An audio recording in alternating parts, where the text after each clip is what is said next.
பிரேம நம்ம ஒரு investment video பற்றி டிஸ்கஸ் பண்ணும்போது இங்கே ஃபிக்ஸட் டெபாசிட் போடுறது நல்லதா இல்லை இந்தியாவில் ஃபிக்ஸட் டெபாசிட் போடுறது நல்லதா அதை பற்றி நிறைய பேர் கேட்டிருந்தாங்க. அதை பற்றி பேசலாம். ஆமாம், அதுக்கு வந்து ஒரு கால்குலேஷன் போட்டு பார்க்குறது நல்லது. அதுதான் என்னோட பதில். கண்டிப்பாக இன்றைக்கி அந்த கால்குலேஷன் தான் போட்டு பார்க்க போகிறோம். ஸோ நிறைய பேரோட கேள்வி இதுவாக தான் இருக்குது. இங்கே வந்து சர்டிஃபிகேட் ஆஃப் டெபாசிட், அதான் ஃபிக்ஸ்ட் டெபாசிட் நம்ம சொல்கிறது இங்கே சொல்கிறாங்க இல்லையா? ஸோ அந்த மாதிரி ஒன்று கொடுக்குறாங்க. இதே வந்து நம்ம ஊரில் ஃபிக்ஸ்ட் டெபாசிட்னு ஒன்று கொடுக்குறாங்க. ஸோ எதில் போட்டால் எனக்கு வந்து லாபம் வரும்? ஃபிக்ஸ்ட் டெபாசிட் என்னை பொறுத்த வரைக்கும் ஒரு சூப்பரான இன்வெஸ்ட்மெண்ட் தான். வாரன் பஃபெட் அவர்கள் சொல்கிறது அதுதான்.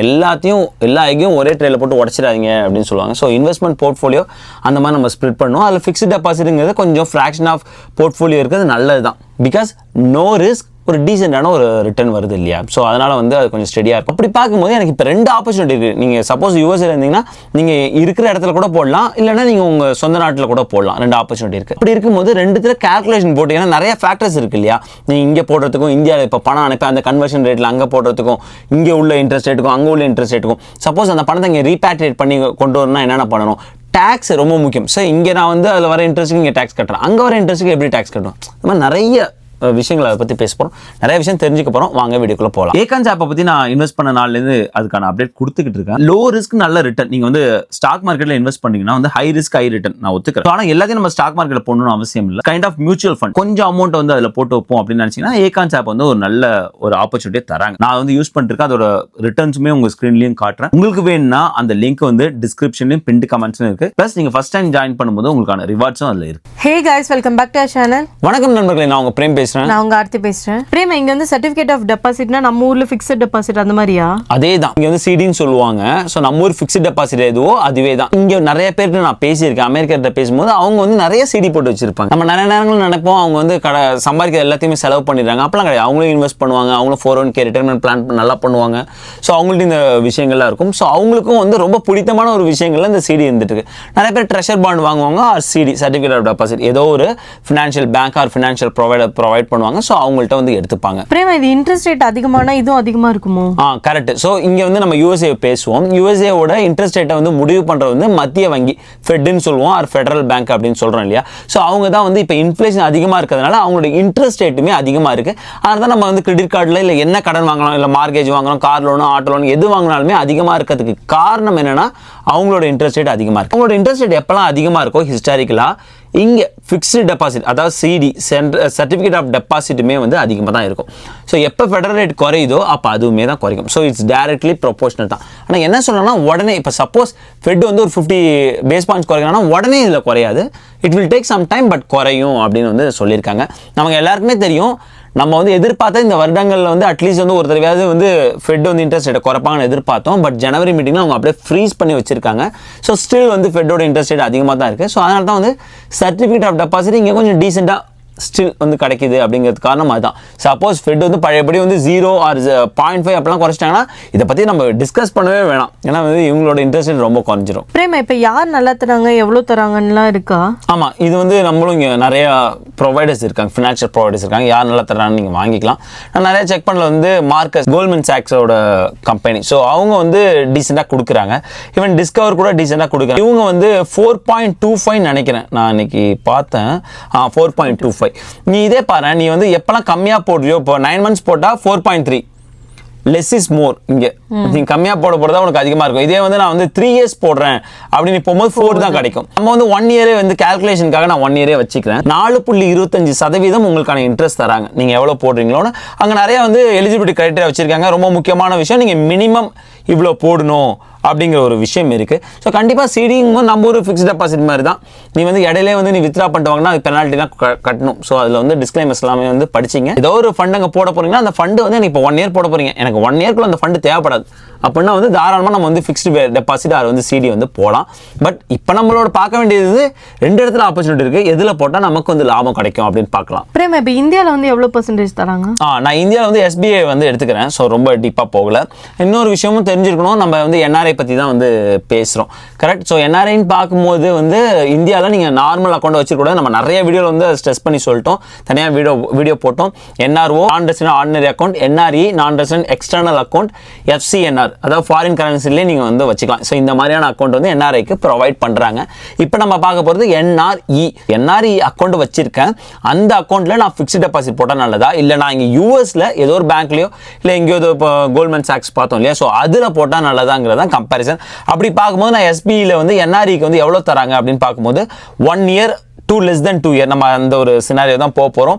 6.8% தராங்க பிலோ 3 crores. நம்ம வந்து அவ்வளோ போடுறதுக்கு நம்ம கையில் காசு இல்லை. ஸோ அதனால் பிலோ 3 crores தான் வந்து போக போகிறோம். ஸோ இந்த 2 கம்பேரிசன் எடுத்துப்போம். இப்போ எனக்கு 2 வேல்யூ தெரியும். அதை இங்கே வந்து 4.25% தராங்கப்பா, ஊரில் வந்து 6.80% தராங்க. இப்போ நான் வந்து இந்த பணத்தை இப்போ ஒரு $3000 எடுத்துப்போம்.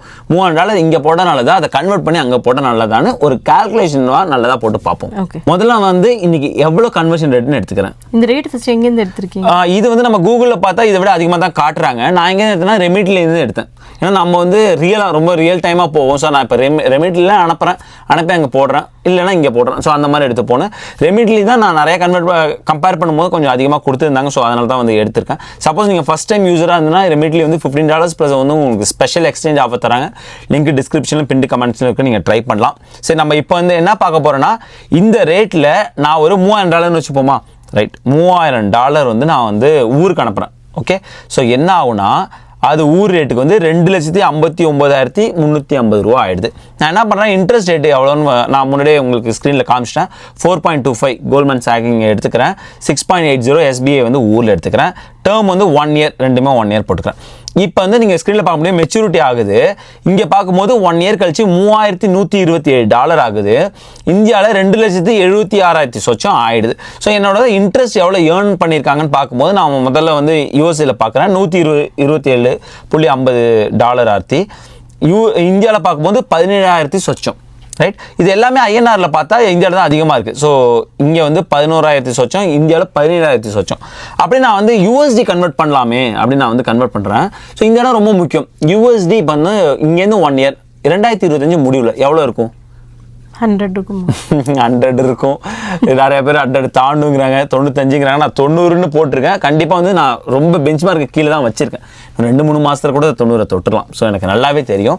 ஸோ 90ன்னு நான் ஒரு எக்ஸாம்பிளுக்காக வச்சு பார்க்கும்போது அப்படி கன்வெர்ட் பண்ணால் 90 வச்சு கன்வெர்ட் பண்ணால் என்னோட யூஎஸ்டி ரேட் இங்கே வந்து 127.5 தான் வருது. அங்கே உள்ளதுக்கு வந்து 195.95. என்னால் நிறைய வந்து அங்கே ஏர்ன் பண்ண முடியுதுன்னு சொல்ல வரேன். ஒருவேளை இந்த கன்வர்ஷன் ரேட்டை மாத்திரம் நீ சொன்ன மாதிரி வந்து 95 அப்படின்னு போகும்போது அங்கே குறையும். 185.64 இல்லை 95 இல்லைப்பா 100 அப்படிங்கும் போது அங்கே குறையும் 176.36. எப்படி பார்த்தாலுமே இந்தியாவில் தான் அதிகமாக இருக்குது. கரெக்ட். ஸோ எப்படி பார்த்தாலுமே நான் 100ங்கிறது நான் ரொம்ப மேக்ஸிமம் வச்சுருக்கேன். ஸோ எப்படி பார்க்கும்போது இந்தியாவில் அதிகமாக இருக்கிறது மிக முக்கியமான ஒரு காரணம் அவங்க கொடுக்குற பர்சன்டேஜ் ரேட் தான். இங்கே ஃபெட் அதிகமாக இருக்கிறதுனால 4.25 கொடுக்குறாங்க. பட் இந்தியாவில் ஹிஸ்டாரிக்கலாகவே எப்பயுமே இன்ட்ரெஸ்ட் ரேட் கொஞ்சம் அதிகமாக தான் இருந்திருக்கு. ஆர்பிஐ வந்து கொஞ்சம் அதிகமாக தான் வச்சிருக்காங்க. ஸோ 6.80 கொடுக்குறாங்க. ஈவன் வந்து சீனியர் சிட்டிஸ்க்குலாம் இன்னும் நிறையா கொடுப்பாங்க. அப்படி பார்க்கும்போது இந்தியாவில் வந்து ஃபிக்ஸ்டு டெபாசிட் பெஸ்ட்டாக இருக்குது. இயல்பாகவே இன்னொரு கேள்வி வரும், நான் இந்தியாவிலே எல்லா பணத்தையும் போட்டால் ரீபேட்ரேட் பண்ணும்போது எனக்கு என்னென்ன பிரச்சனை வரும்? அதாவது இந்தியா நான் படத்தை போட்டுட்டேன், இப்போ இங்கே இருக்க எனக்கு பணம் தேவைப்படுது, அங்கேருந்து எடுத்துகிட்டு வரணும். ஸோ என்னென்ன தடைகளை நான் தாண்டி வரணுங்கிற ஒரு கேள்வி இயல்பாக வரும். இருக்குது, வழிமுறைகள் இருக்குது, அது ஒன்றும் பிரச்சனை இல்லை. பட் அதை நம்ம தனி வீடியோவில் பார்ப்போம். இப்போ தெரிய வேண்டியதுலாம் இப்படியே கம்பேர் பண்ணால் நமக்கு வந்து இங்கே போடுறத விட இந்தியாவில் போடுறது கொஞ்சம் லாபம். வெறும் நான் வந்து வேற இன்வெஸ்ட்மெண்ட் பக்கமே போல, வெறும் இதை மட்டும் தான் கம்பேர் பண்ணுறேன். கண்டிப்பாக நீங்கள் சொல்லலாம் இங்கெல்லாம் ஸ்டாக்ல போட்டால் இதை விட தாண்டி சம்பாரிச்சலாம். ஸோ அதில் எனக்கு எல்லளவும் சந்தேகம் கிடையாது. ஆமாம், அதில் பார்க்கும்போது கிளீன் வின்னராக இந்தியா தான் இருக்குது. பிரேமா டாக்ஸ் பிரேமா கரெக்டான ஒரு விஷயம் சொன்னேன். கரெக்ட். எனக்கு இன்ட்ரெஸ்ட் ஏர்ன் பண்ணுறது நீங்கள் இங்கே ஏர்ன் பண்ணாலும் சரி, இந்தியாவில் ஏர்ன் பண்ணாலும் சரி, நீங்கள் டேக்ஸ் கட்டியே ஆகணும். ரொம்ப முக்கியமான ஒரு விஷயம் தெரிஞ்சுக்கணும். நீங்கள் என்ஆர்ஓ அக்கௌண்ட் வச்சிருக்கீங்க, நான் ரெசிடென்ட் ஆர்டினரி அக்கௌண்ட்னா நீங்கள் வந்து சப்போஸ் நீங்கள் அங்கே ரெண்ட் விடுறீங்க, இல்லை ஊரில் ஏதோ உங்களுக்கு வந்து வருமானம் வருதுன்னா அது எல்லாமே அது உள்ளே வந்துட்டு இருக்கும். அதில் டிடிஎஸ்னு டேக்ஸ் டிடக்டட் சோர்ஸ்னு 30% அவங்க பிடிச்சிருவாங்க. நீங்கள் அங்கே டேக்ஸ் ரிட்டர்ன் பண்ணும்போது அது எல்லாமே வந்து கன்சால்டேட் பண்ணி வரும். ஸோ அதுக்குள்ளே நம்ம போகல. இப்போ என்ஆர்இயில் இருக்கீங்க, நீங்கள் இதில் இன்ட்ரெஸ்ட் உங்களுக்கு வந்துருச்சுப்பா. நான் $100 போட்டேன், அதுக்கே 176.36 உங்களுக்கு வந்து இன்ட்ரெஸ்ட்டாக வந்திருக்கு. இப்போ இந்த இன்ட்ரெஸ்ட்டுக்கு நீங்கள் இந்தியாவில் கட்டுவீங்களா, யூஎஸ்ஏல கட்டுவீங்களா? எங்கே கட்டணும்? யூஎஸ்ஏல தான் கட்டணும். யூஎஸ்ஏ பொறுத்த வரைக்கும் நீங்கள் வந்து விசா கேட்டகரியில் நீங்கள் என்னவா இருக்கலாம், நீங்கள் என்ன விசா கேட்டகரினா வச்சுக்கலாம், கிரீன் கார்டாக இருக்கலாம், யூஎஸ் சிட்டிசனாக இருக்கலாம், சப்ஸ்டான்ஷியல் ப்ரெசன்ஸ் டெஸ்ட்னு ஒன்று வச்சுக்கிட்டு இது மூணுத்தில் நீங்கள் என்ன வேணாலும் இருங்க.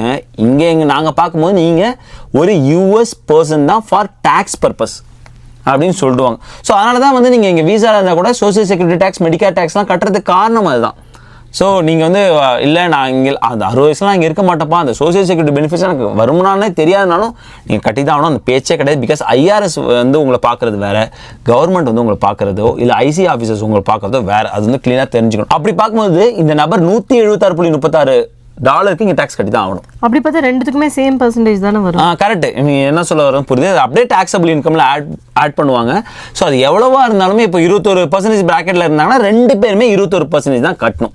அது கரெக்டு. ஆனால் ஒரு இடத்துல வேரி ஆகும். நான் அந்த ஸ்க்ரீன் காட்டுறேன். ஸோ ஐஆர்எஸ் என்ன பண்ணுறாங்கன்னா இப்படி வெளிநாட்டிலலாம் சம்பாதிக்கிறாங்க இல்லையா, ஸோ அவங்க அங்கே சம்பாதிக்கிற லோக்கல் கரன்சியை இவங்க யூஎஸ்டிக்கு மாற்றணும். அப்போ இவங்க ஒரு எக்ஸ்சேஞ்ச் ரேட் தருவாங்க. ஓகே. இப்போ நான் 2024 இந்தியாவுக்கு பார்க்குறேன் 83.677 அப்படின்னு வருது. ஆனால் 2023 82.572. ஸோ இந்த ஒரு ரேட் வந்து இவங்க நிர்ணயிக்கிற ரேட்டு. இது கரண்ட் ரேட்டாக இருக்காதுன்னு நினைக்கிறேன். ஐ திங்க் இது எப்படி நிர்ணயிக்கிறாங்கன்னு தெரியல. பட் கரண்ட் ரேட்டை விட கம்மியாக தான் நிர்ணயிக்கிறாங்க அப்படின்னு தெரியுது. அப்படி பார்க்கும்போது இவங்களோட டாலர் அதிகமாகும். சப்போஸ் இதே கேல்குலேஷனை இவங்க வந்து $100 இருக்குது, ஆனால் இவங்களோட ரேட் பிரகாரம் 90 தான் வருதுன்னு வச்சுக்கோயேன், நீ வந்து 195.95க்கு நீ கட்டணும் டேக்ஸு. ஓகே. ஸோ அப்போ பாரு ஒரு 21% டேக்ஸ் பண்ணி வச்சுப்போம். சும்மா எப்படி இருக்குது அந்த கேல்குலேஷன் ஸ்டில் போய் பார்ப்போமே எவ்வளோ தூரம் போகுதுன்னு. 0.21னா இவங்க வந்து $26.78 கட்டணும். ஆனால் இந்த நம்பர் எவ்வளோ கட்டணும்னா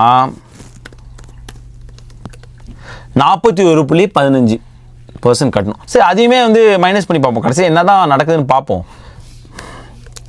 மைனஸ் டேக்ஸ் பிடித்தெல்லாம் போக அவங்களுக்கு $100 தான் வருது.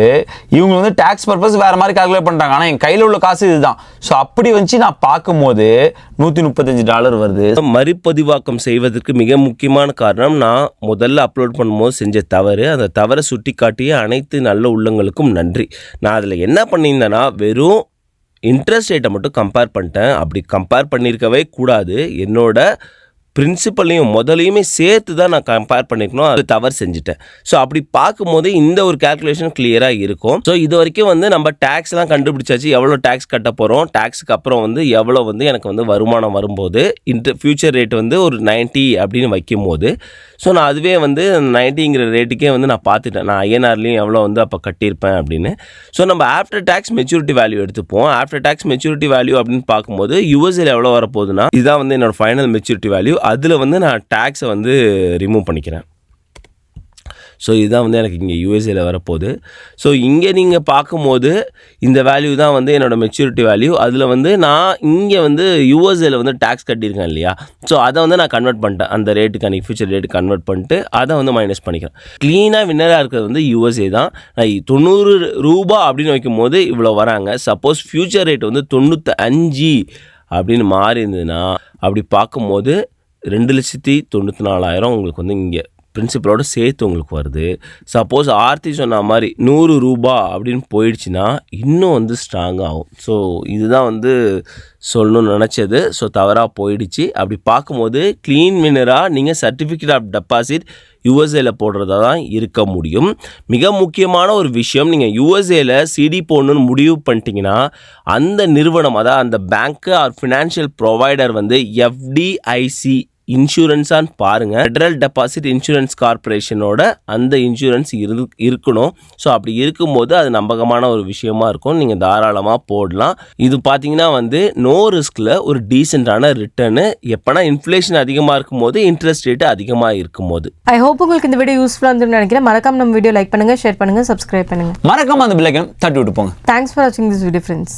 நன்றி.